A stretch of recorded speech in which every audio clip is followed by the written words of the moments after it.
Your lunch looks like pig slop. With those words, my boss belittled the lunch that my husband and daughter had lovingly made for me. I put up with her insults for a long time, but this time I couldn't hold back, and I finally stood up to her. Her harassment escalated after I stood up to her. Then tragedy struck when my husband was in an accident, and our life was turned upside down. Worn down in body and spirit, I finally quit my job. Fast forward a few years. Why do you always have it so good? My old boss said to me when we met again. My name is Remy. I live with my husband James and our 5-year-old daughter Mabel. Today's lunch looks delicious. Thanks, Mom. You're welcome. I'll probably be late from work today, so enjoy your time with Dad. Please pick up Mabel from the childcare center. Okay. This is a typical morning scene in our household. I'm always rushed and bustling about, yet my husband and Mabel watch over me with smiles, never uttering a single complaint. I work in caregiving. It's a shift job with early and late hours, and overtime is common due to staff shortages. The work can be physically demanding, but I'm proud of what I do. It's my family's support that has enabled me to continue. Good morning. I arrive at work 5 minutes before start time. Remy, your hair's a mess. You take care of your family in the morning and then work full-time? You're truly amazing. My single colleague always praises me when I rush into the workplace. Blessed with good colleagues, I've been working hard, but enjoying my job. However, there's one person at my workplace who doesn't think well of me. Remy, you're cutting it close again today. You have a lot to do, so please come earlier and prepare. I'm sorry. The one who always finds something to complain about me is my female boss, Sissy, a veteran in this office. She's been here since I joined. From the beginning, I sensed she was harsh, but at first, she never said anything personal. If I asked her about work, she taught me well, and honestly, I relied on her in some ways. But since I returned from maternity leave, Sissy's attitude towards me has become harder. I didn't know why, but since others were also treated harshly by Sissy, I thought it was just her preference, and tried my best not to get on her bad side. One morning, I woke up to find that my husband and Mabel, usually sleeping beside me, were not in bed. Seeing the sunlight coming through the curtains, I was startled and looked at the clock. The clock hands were pointing at 7 o'clock. Oh no, I have to make lunch! I ran frantically to the kitchen. Good morning, Mom! I heard Mabel's cute voice from the kitchen. Sorry, I overslept! You must be tired from working late, so we let you sleep, just for a little while. We don't need lunch today, Mabel and I, so it's okay. All right, I went to sleep last night without even looking at the schedule for today. Today, Mabel had lunch at school, and my husband was out, so no lunches were needed. My husband and Mabel seemed to have refrained from setting the alarm, being considerate of my accumulated fatigue. Mom, eat this! We made it together. Mabel said this, and she and my husband smiled at each other. In Mabel's hand was my lunchbox.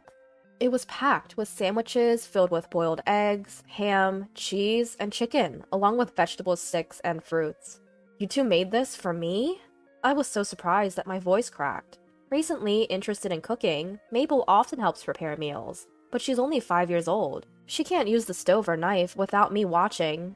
On the other hand, my husband usually only makes boiled eggs. These two seem to have made lunch for me. I felt like crying. Mabel, Dad, thank you so much. My feelings were so overwhelming that words could not convey them, and I hugged them both. Every time I eat the lunch you make, Mom, I get so energized. Today, eat this lunch and get energized too. Mabel's words made my husband smile too. How happy I am. Thanks to them, my fatigue was completely gone, and I headed to work feeling light and happy. Then came the long-awaited lunch break. When I opened my lunchbox, a natural smile spread across my face. Sandwiches with finger marks, uneven vegetable sticks, slightly crushed fruits. Everything was adorable. I could see the two of them getting up early in the morning and working hard in the kitchen. Every bite made me feel energized. What are you so happy about? I suddenly glanced to the side, and there stood Sissy. Sissy peered into my lunchbox. Wow, that looks disgusting. Your lunch looks like pig food. Sissy said, laughing. What? Pig food? Normally, I would silently endure Sissy's insults without responding, but I just couldn't stand her insulting my precious family. I couldn't forgive her for calling the food that my husband and daughter worked hard to make for me pig food. Enough is enough! I slammed the desk and yelled. The break room fell silent. Sissy was momentarily taken aback by my outburst, but quickly glared back. It's the truth. You shouldn't defy your boss like that. You won't get away with it. With that, Sissy stomped away, her footsteps echoing. My blissful time was ruined. I closed my eyes to calm my anger. It's okay. I have my husband and Mabel. Thank you for the meal. I had finished the lovingly prepared lunchbox, and I felt recharged with energy and courage. I'll do my best this afternoon. As I returned to my desk, ready to work, I found a pile of colorful files. Wait, wasn't I supposed to be in charge of rehabilitation this afternoon? That's the thing. Sissy told Remy to do this, all by herself. Colleague said, pointing to the stack of files. These were files related to inventory management. By herself? I'll help once you're done. Colleague whispered, glancing at Sissy, before hurrying away. Inventory now? And all by myself? Today's overtime is confirmed. From that moment on, Sissy's harassment of me only worsened. You've been sighing a lot lately. Are you okay? I'm having a hard time getting along with my boss. I love my work, though. At home, I tried not to think about work, but my husband and daughter were worried about my constant sighing. Mom, don't overdo it. Encouraged by my husband and daughter, I managed to keep working. Then, one day during work, I got a call from an unknown number. Hello, this is Sunshine Medical Center. May I speak to James's wife? That's correct. Your husband was in an accident and brought here. Thankfully, his life is not in danger, but could you come here as soon as possible? What? Yes, I'll be there right away. My husband's in an accident? I tried to calm myself with deep breaths, but my heart races faster and faster. A colleague who was working with me looks at me with concern. Just leave the rest to me, Remy. Calm down. After I explain the situation, my colleague sends me off with these words. Rushing back to the office, I catch Sissy's eye. It seems my husband's been in an accident and has been taken to the hospital. Huh. Sissy responds indifferently without looking at my face. I need to leave early. Just go on then. It doesn't matter whether you're here or not. Without even looking at me, Sissy says this with an eerie smile. Sissy's nagging continues, but I ignore her, hurriedly prepare, and leave the office. Arriving at the hospital, I find my husband's left leg wrapped in bandages. Remy, I'm sorry to have worried you. I broke my left leg, but as you can see, I'm fine. My husband waves both hands to show me. I was told that his life wasn't in danger, but until I saw him, I was beside myself with worry. Don't scare me like that anymore. I'm sorry. Tears of relief overflow as my husband gently takes my hand. He broke his femur and will be hospitalized for 2 months. It will be a few months until he can return to normal life and work. From now on, I'll support the family. I declared this in front of my husband to bolster myself. From that day on, our life changed completely. Although it was already quite busy, now I had to care for my daughter, work, and handle my husband's laundry, all by myself. I could only sleep for about 3 hours. Moreover, I had to adjust my work schedule for my daughter's childcare, drop-off, and pickup. My colleagues said, "We help each other in times of trouble." But Sissy took every opportunity to put me down. You can't come early or stay late because of childcare? Normally, parents would help out or something. Anyway, it's because you're so spacey that you guys get into accidents. You and your family really are something, interfering with work like this. Huh. Sissy laughs snidely. If I could get my parents to come, I would have done so from the start. But both our families are far away, and there's no one nearby to rely on. Others were in the office, but no one cared. Well, if they spoke up to Sissy, they'd become her next target, so no one would risk defending me. I was already feeling constrained by having others do my work, but being criticized not only for me, but also for my family, had shredded my heart. That evening, when I stopped by my husband's hospital, he patted the bed, beckoning me to sit. Remy, something's wrong. You don't have to endure anymore. I had been desperately trying to be strong for the family, but my husband seemed to see right through me. I finally opened up to him about Sissy's harassment.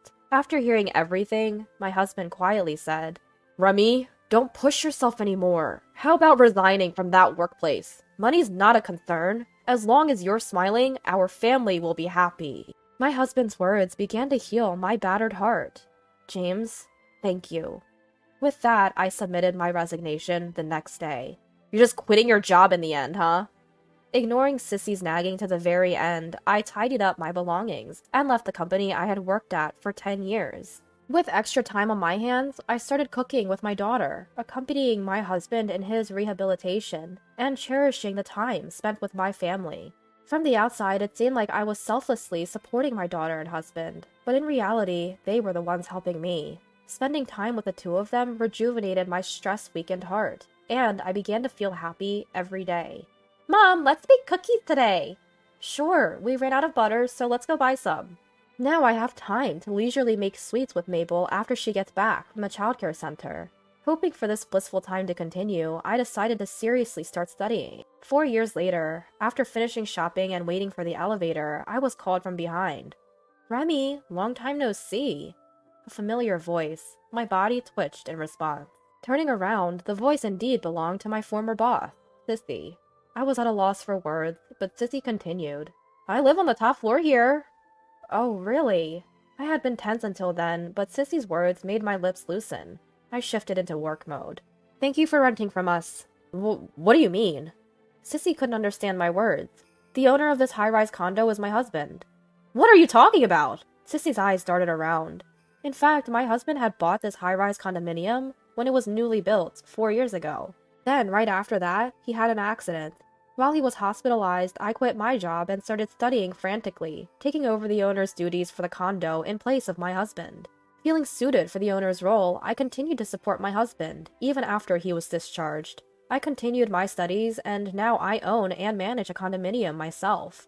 How do you like our high-rise condo? The view from the top floor is stunning, isn't it? By the way, a new condominium was built in the neighboring city recently, and I am the owner there. It's close to the station and very convenient. If you know anyone who wants to live in a condo, I can give you a brochure. Shut up! I was eagerly pitching, thinking that someone living on the top floor would likely have money. But Sissy interrupted my words, screeching. Why do you get to have all the good things? She's not my boss anymore, so I'll tell her what I really think. I made up my mind to do just that. What are you talking about? Working hard only to be belittled by you. What's so good about that? Sissy's face twisted in anger. You have a loving family, don't you? What? Sissy looked down, murmuring softly. If I had children, I wouldn't feel so miserable. Then Sissy revealed her inner thoughts in a voice so soft it was barely audible. According to her, she had married, but was unable to have children. She wanted them, but things didn't work out with her husband, who desired children too, and they divorced. As a result, all that remained for Sissy was her job, and she worked tirelessly to outperform everyone else. But every time she saw younger people getting married, having children, and taking a year of parental leave, she felt miserable. My busy mornings, rushing into work, seemed to her a symbol of happiness, and she was actually envious. At the same time, she couldn't stand my apparent happiness, blessed with a child and husband, and that's why she was harassing me. Hearing this didn't bring up any sympathy in me. Mixing personal feelings with work and harassing your subordinates is the worst thing a boss can do. I lost my job because of you. What you did is unforgivable. I said that and rode the elevator alone, closing the door. Sissy didn't apologize until the end and just stood there, looking down. Now, 3 months later, Sissy moved out of the apartment building. Rumor had it that after I quit, Sissy started targeting other staff who were raising children and continued harassing them, as she did to me. During this time, the company established a harassment consultation service, due to stricter compliance in recent years. One day, there was an anonymous tip about Sissy's harassment, and the company conducted an internal investigation. They confirmed the facts and also uncovered that I had been forced to resign due to the harassment. Taking the situation seriously, the company decided to demote Sissy and transfer her to a lower-paying department. As a result, Sissy could no longer afford her rent and had to leave the high-rise apartment building. It's only what she deserved. My husband, who had been worried that Sissy might harass me again, seemed genuinely relieved that she had left the high-rise apartment building. I'm really thankful that you encouraged me to resign back then. Me too. I'm always thankful to Remy. Let's keep it going. With that, my husband reached out his hand. We shook hands and looked up at the vast sky. Our family's future will surely continue, just like this sky. Surrounded by the clear sky, we felt happiness in our everyday life together, as a trio. From the bottom of my heart, I wished to continue this way forever.